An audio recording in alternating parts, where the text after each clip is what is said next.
Now here in the UK, Plaid Cymru have won the Welsh Parliament by-election for Caerphilly, while Labour lost the seat for the first time since devolution. Let's take a look at the winning moments. 15961.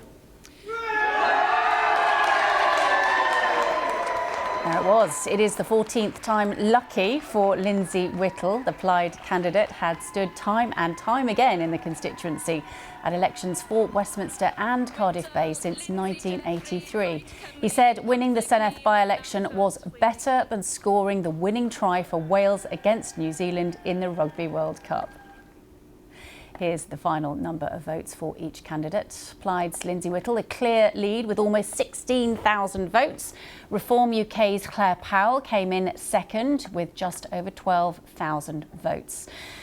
The Caerphilly by-election has seen a record turnout at the polling booths. More than half the electorate voted, and 47.4% of those cast ballots went to Plaid Cymru, who overturned a century of Labour dominance in the electorate.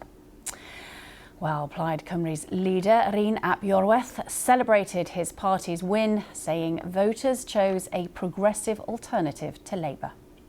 It was a hard-fought win. I think most commentators were expecting it to be closer than this. It turns out that it wasn't particularly close, and it sends a very, very clear message ahead of the Senedd elections just 6 months away. So historic for Caerphilly, historic for Plaid Cymru, certainly the appreciation of the work that Lindsay has done over so many years as a councillor here came very, very clear over the past few weeks.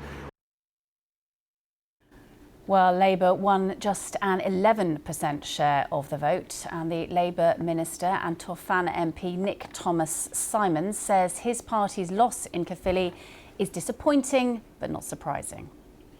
We've had thousands of conversations on the doorstep. We treat this result with humility. We've heard what people say about speeding up that pace of change. But look, by-elections are always difficult for incumbent governments, and this one was no different in that regard.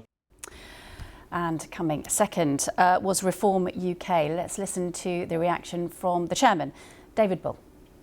In some ways disappointing for us, but actually it's an amazing result on another hand, because actually we're only 4 years old as a party. At the last election we got 1.7%, and this morning we got 36%. That's a meteoric rise for us, and I think actually pretty unprecedented in modern political history. What we can see from that, of course, is the decimation of Labour, as you said in your introduction. This is 100 years of Labour rule. Labour trounced, going down to 11%, and actually that's what we're seeing around the United Kingdom.